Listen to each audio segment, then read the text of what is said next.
4 condanne per gli imputati che avevano scelto il rito abbreviato e 8 rinvii a giudizio. L'inchiesta sulle presunte irregolarità legate alla realizzazione del cosiddetto villaggio dei VIP nei pressi della Scala dei Turchi a Realmonte regge al primo vaglio processuale. Il giudice Francesco Provenzano ha concluso l'udienza preliminare scandita da contrasti e veleni sfociati persino con l'iscrizione nel registro degli indagati di uno dei periti, accusato di falso. 4 mesi di arresto e 4.000 euro di ammenda sono stati inflitti ad Antonino Terrana, 60 anni, dirigente della soprintendenza, e Giovanni Francesco Barraco, 57 anni, direttore dei lavori. 8 mesi di arresto e 14.000 euro di ammenda per Gaetano Caristia, 72 anni, presidente della società siracusana Comaer, che stava realizzando il complesso di villette a Schiera, e Sebastiano Comparato, 83 anni, legale rappresentante e socio maggioritario della stessa società.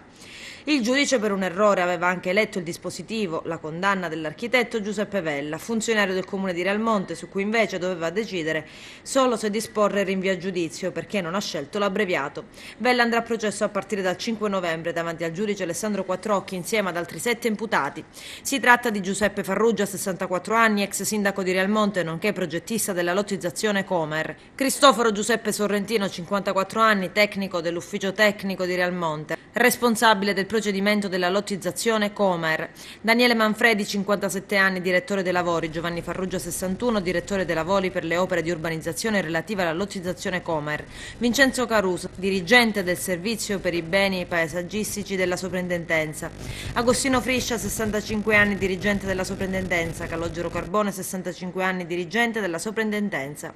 I principali reati contestati erano abuso d'ufficio, la lottizzazione abusiva e la violazione delle normative di edilizia. L'abuso d'ufficio, peraltro inserito in un secondo momento, è stato escluso dal giudice sia per gli imputati condannati in abbreviato. Il progetto del Borgo Scala dei Turchi è un complesso di villette a Schiera poco distante dalla scogliera di Marna, fra le più famose del mondo, ritenuto illegittimo dalla procura che nell'agosto di 5 anni fa è stato posto sotto sequestro mentre era in corso di costruzione e avrebbe violato le prescrizioni relative alle altezze della distanza dal mare.